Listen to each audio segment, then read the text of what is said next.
we are definitely seeing things now that we've never seen before and realise we can have a voice, but we must have it together. We could move mountains, you know, if we all stick together we could move that mountain. You give us a chore, we will sort it out. You give us a task and by the end of the day we'll not leave here until we have given it 110%.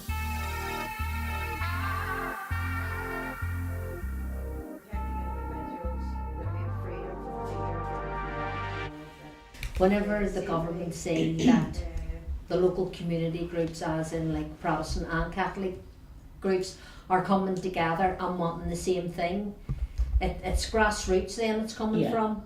And to me, when the government starts saying that groups like this here that do want to work together, then I think they have to sit up and take notice. Yeah.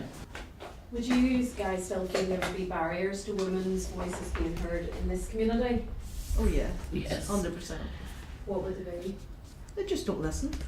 There's one way and that's it, and women don't come in it really. But going back to do women have a voice in Donegal Pass, I'd say yes, women do have a voice in Donegal Pass and always have had a voice in Donegal Pass. But it's when the women start going to paramilitaries and this group and that group, that's whenever people start going away and going, I don't want to know.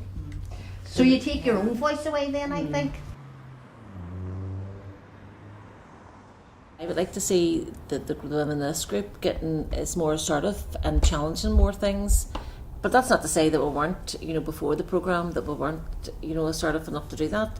But it's really just knowing what our rights are and what they're not. Let's give you back up. For whenever our own daughters, that we pass it on to them, that they don't have to live in a certain way because it's always been like that. Yeah. And their education, that they can move forward without having the constraints that we maybe had when we were growing up. This community is very supportive of each other. Yeah. But I find in our own area, women supportive. are very much at the front. We're very much at the front in the troubles. We're very much at the front dealing with husbands and sons and brothers being in jail and nobody there to provide an income. So Women had to go back to work. And organise amongst themselves. Those years are gone now, and women's hands were tied.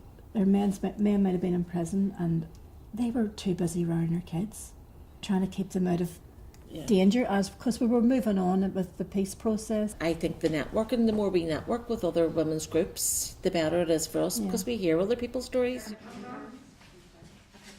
I love where I live now, don't get me wrong, but I know there could be a lot of improvement. And you hear about the walls coming down maybe in 2020, you just can't go in and take the walls down. We need to work with the two communities, so we do.